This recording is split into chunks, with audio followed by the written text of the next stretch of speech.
接下来请收看中嘉新闻。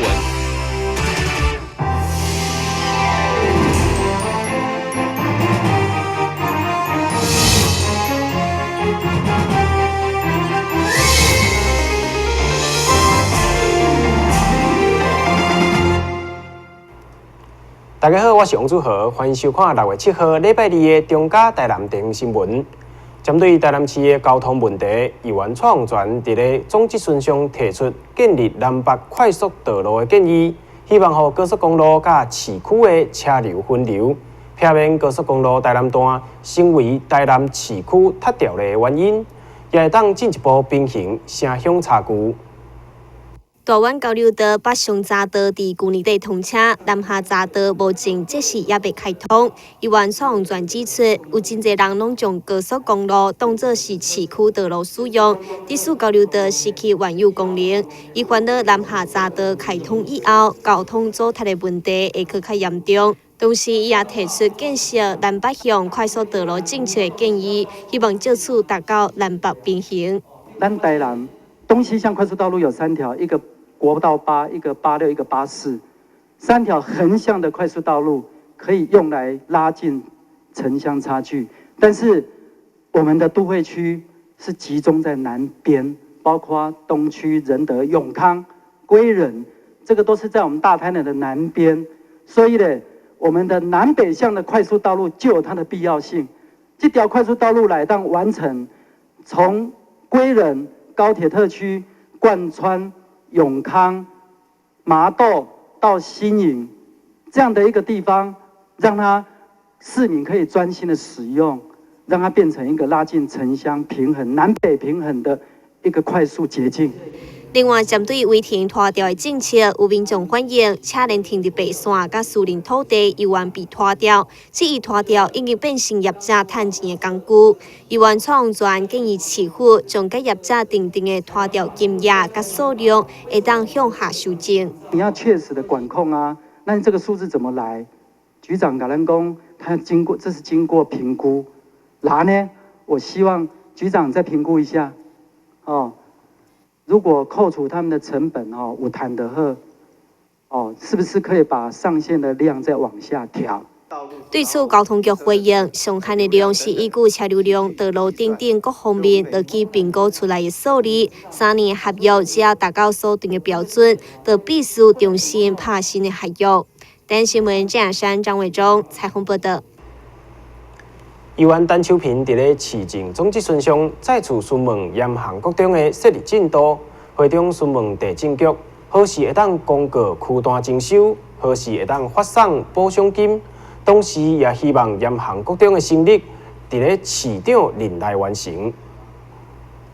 因控盐项地区人口集中，该地因为无民众用地的维设，致使学生必须经过高速公路、铁路甲工业区就读，不但距离远，而且还有交通安全的疑虑。因此，地方一直期盼再新建一间国中。对此，议员陈秋平伫市政总质询当中，也来为地方清明。我们盐项地区，他们这些学童要上课都要经过台一线，台一线的车流量是非常的车水马龙，然后他们要到永康国中去念书，所以他们经过的不只是台一线而已，还有整个工业区。在10几年前，因为有学生因为骑脚踏车要上课，路途中被那个大货车压死，所以才会激起说我要努力争取盐项国中的设立。目前的进度因为那个都发局现在在送内政部。营建署都委会在做审议，在6月22有一次的那个审议，我是希望他们要准备足这些资料要让那个所有都委会的委员呢都能够接受这个案子，让它能顺利通过。同时，议员陈秋平关心区段征收以及补偿费何时会当来发放。地政局表示，等待该案伫都委会通过了后，将召开说明会，预计伫半冬内将计划送来进一步审查。李市长赖清德也有信心，该案即次会当伫中央通过，并且伫上短的时间内动工。台新闻郑雅山、张伟忠采访报道。议员吴通良伫咧市政总质询上关心地方，包括纳骨塔、道路交通、水利建设，不但呼吁将柳营迪湾比荷兰村的另外道路拓宽，也为六甲地区争取老人照护中心，希望让老大年人得到完善的照顾。议员吴通良指出，随着柳营迪湾比荷兰村的游客愈来愈多，车流量也对咧变大，800公尺的3米道路车辆真歹受险，因此伊呼吁市府赶紧将道路拓宽到8米宽，而且也争取伫该地建设公车站，来接送来往柳营火车站的游客。这条800公尺，如果8米的道路拓宽吼，这嘛唔是介侪钱的工课啦，唔是介侪钱的工课。那么因为咱荷兰村目前进的这个游客一直在成长，那么如果咱也无来甲改善，我感觉有一点真的较拍算较无彩。从103年28万几，你甲算算的，咱一个月的游客嘛2-3万人呢，哦，2-3万人。所以我希望讲荷兰村未来呢，受到我们所有的游客的肯定，因为伊风景算算嘛真水嘛。那么我相信咱荷兰村伫县政府时就开始开辟甲即嘛，那么投资到2亿多万天内底咧啦。所以事实上，咱这个环境呢，会使比真济的游乐区拢搁较水。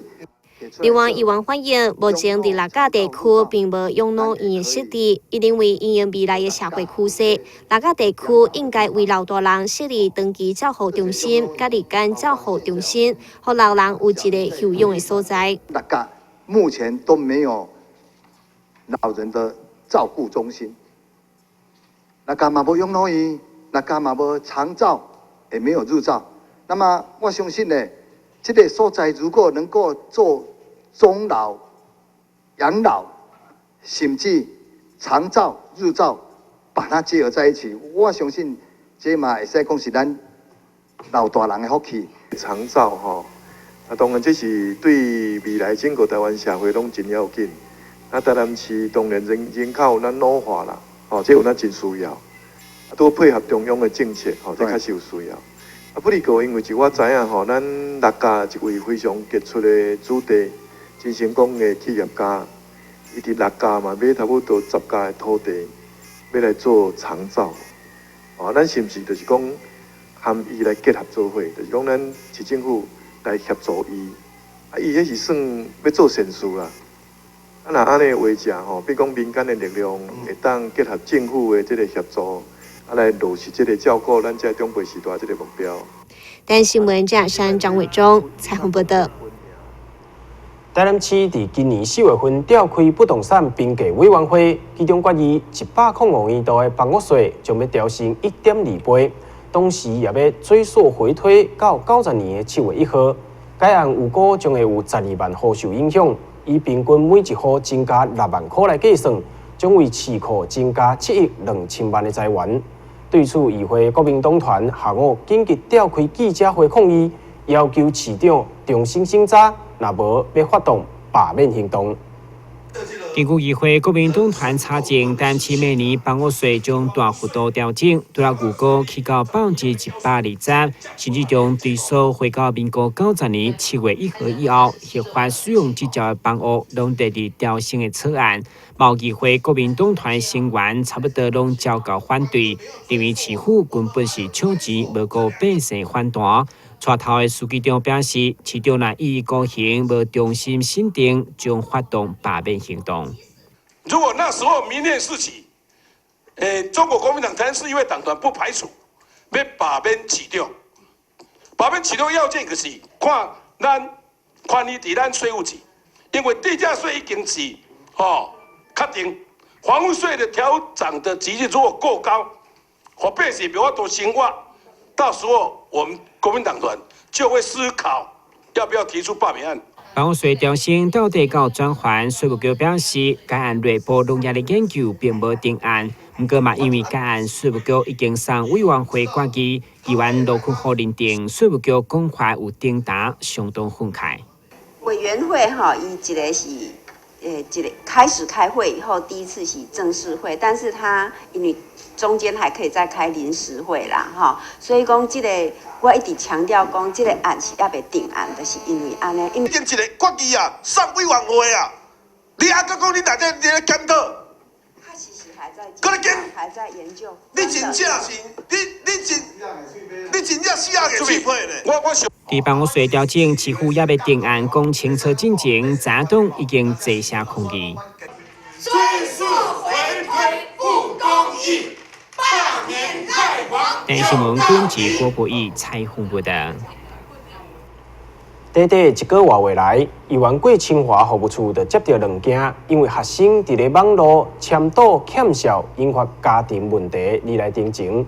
对此，宜兰下午特别召开记者会，怀疑这款赌盘的管道已经介入校园，所以除了要求市警局积极追查，也呼吁教育局要加强宣导，避免有学生因为好奇跋筊来受害。为了凸显网络运动参考中心的操盘管道已经介入校园，宜兰过清华特别邀请市警局、教育局以及家长联合会等单位来关心，因为刚1个月来，伊的服务处就接到2件定情案，包括有高中生签缴欠26万的缴销，佮偷摕父母的身份证要去地下钱庄借钱。后来父母知以后，无奈求助警方甲议员，才互代志浮出台面。有一个青少年吼，伊17岁吼，这个读高中生1年的吼，伊安那伊来甲服务处咧吼，这个拜托讲伊来甲服务处拜托吼，透过因的家庭来甲服务处拜托讲，伊这个迁读输26万吼，这服务处吼不可思议吼，伫遮咧吼，我嘛要甲咱台南市警察局吼做一个点名吼。因为伊透通电话，伊有拍予警察局，拍予警察局的时阵，警察局伊的反应就是安那，恁这债务问题，恁去找民意代表去甲恁协调，应该恁警察局头一个问题接到的时阵恁应该爱去深入，爱去了解，爱去调查，因为这是犯罪行为啦，恁袂使讲安那，你敢知？袂使讲这债务问题，恁去找民意代表处理，去找民意代表甲你帮忙，机关表示，伫单纯的求学阶段，如果因为电脑签缴，除了互校园生活变调，更可能造成家庭的破碎。同时，根据了解，组头伫一场球赛当中，随时开放或是停止搅盘，签缴站伫风险差不多拢是稳谈袂了。所以话，呼吁相关主管机关要加强宣导查。但新闻编辑郭博义采访报道。休困一下，马上回来新闻现场。我们常说酒量好或不好，无论好或不好，喝酒应该要有参考值。男性每周不能超过14罐啤酒，或是半瓶多一点点的威士忌。女性适量饮酒的参考值就更少了。过量饮酒绝无好处。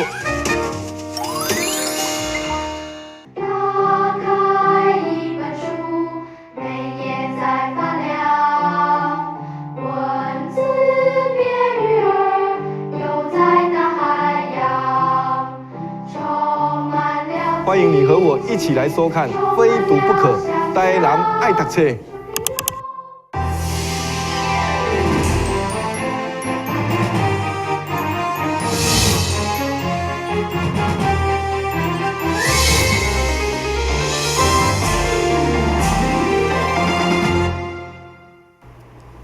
为着要帮助南部偏乡的弱势家庭，麦当过一个南部的5日节。宜兰旅游院联合台南市知名百货甲饭店业者，做伙来到龙岗国小做爱心，将35份精美的礼盒仔亲手送予需要帮助的学生，场面温馨。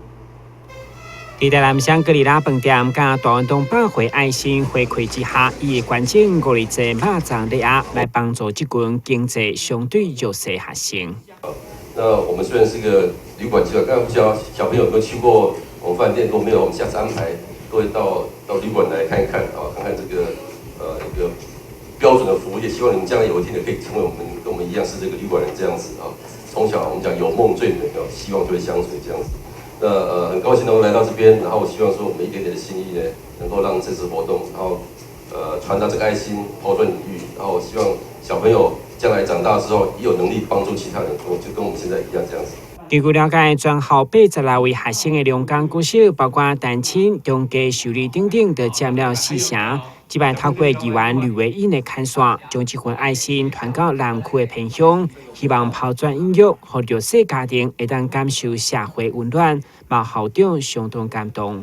我们这里就是地处偏乡，那也靠海边，那家长们呢平常就忙于生计，那小孩子就是他们都很多来自于这个就是弱势的家庭，有包括单亲啊、低收入户啊，或者中低乃至于隔代教养等等。那像本校有来自于这些家庭都有大概有40%的家庭。那非常感谢各界的爱心来帮助我们小朋友，让他们有一个愉快的端午节。校长为了感谢议员甲企业对学校的关心，也特别安排学生小提琴演奏，这会甲现场的贵宾同乐提前庆祝五二节。但新闻官及郭博义采访报道。台南社区大学甲新兴国中合作，用植物改造校园环境，将原本普通的空间打造成为丰富多变化的植物生态区，或这个环境有了一个新的意义。原本亲像是安尼，相当普通无特色的树影，伫咧经过侪大朋友、小朋友亲手整理栽种之下，变作丰富的生态空间。不但开出侪美丽的花，就连昆虫也来到这个所在休困。参与这项课程的学员，也伫咧这个过程感受到幸福甲充实的感受。那刚好我们里面的学员都是老师级的，有好多老师，美容老师、摄影老师，还有花艺布置的老师啊，都很多。那所以说刚好可以趁这个机会啊，大家发挥那个脑力激荡来做。那整个做，我们虽然当初是很辛苦啦，就是从无到有，当然是也有付出一些心力，但是觉得说，做完之后，那一种感觉真的是。太棒了！这样有意义的环境教育、生命课程，学校认为有机会应该爱加办几场。透过这次新兴国中与社区大学合作的植物空间改造计划，它其实是一个环境教育，也是生命教育，更是一个美学教育。那透过这样子的环境教育、生命教育，我们会更尊重自己，更尊重人与自然，还有对生命的一个尊重。当然，这对于整个的美学涵养以及公民社会，我觉得都有很大的一个帮助。那另外，社区大学跟新兴国中，这是一个大手携小手的一个计划。我们也希望透过这样子的一个合作，能够让知识存在社会上面。生活中处处是学问，生活中处处是教室，生活中处处可以学习。借由种植物，还是要如何爱护生命、珍惜环境？会当好好教育后一代正确的观念，相信未来地球的生态会愈来愈好。台湾新闻网采访报道。为着要因应国内将近200间的日本企业，学术界积极培育具有日语能力的专业人才，咱台科技大学就甲驻华科技合作，甄选15位优秀的学生。参加培训课程，双方共同培育未来的日语专业人才。为着要让侪进驻台湾的日本企业来到台湾，就有捌日语的专业人才会当互相配合。咱台科技大学对101年开始就成立日系产业人才培育中心，今年也甲驻华科技公司合作，培育更加侪日系产业人才。每一次到日本去招商的时候，他们第一句话要问的就是说：我们到台湾去，我们的人才在哪一个地方？我们要用的人呢，不可能从我日本呢又过到你台湾去，这个费用贵，这个人才也不见得他们愿意搬家，所以呢，怎么去培育这样的人才呢？一直都是我们一个非常要克服的这个大问题。日语课程除了专业的日文老师教导，有关职场伦理以及日本企业的精神，都有相当深入的介绍。校方希望学生会当借此学习到更多经验，良早适应未来职场的生活。台新闻网找采访报道。观察手术的中间一向需要高度的技术，手术的过程也常常遭受到侪无度预测的困难。要帮助骨折患者复原，安南病院引进即马上改新的3D 列印技术，互医师伫咧手术进前，地当先中间患者骨头的状况，对手术的进行有大大的帮助。因为退化或者是车祸等等的原因，造成关节的损伤、骨质甚至骨盆歪曲，这寡拢会大大影响到患者的行动。为着要提高手术的成功率，安南病院引进即马上改新的3D 列印技术，互医师伫咧手术进前，地当先中见患者的骨头状况。现在比较流行的3D 列印技术哈，主要是可以模拟出病人实际的骨头的情况、相对位置跟旁边的一些神经血管的相对位置，可以帮助我们医师在手术中的时候，可以了解一下说病人骨折的固定，还有病人要执行的像人工关节的执行的人工关节置入的物的大小跟长度这样子。因为这项技术目前也未大规模被运用，但医师表示，事先的患者状况中见，对日后的手术一定有好的帮助，会当提高手术的成功率。台新闻网找采访报道。新闻最后，赶快来关心气象。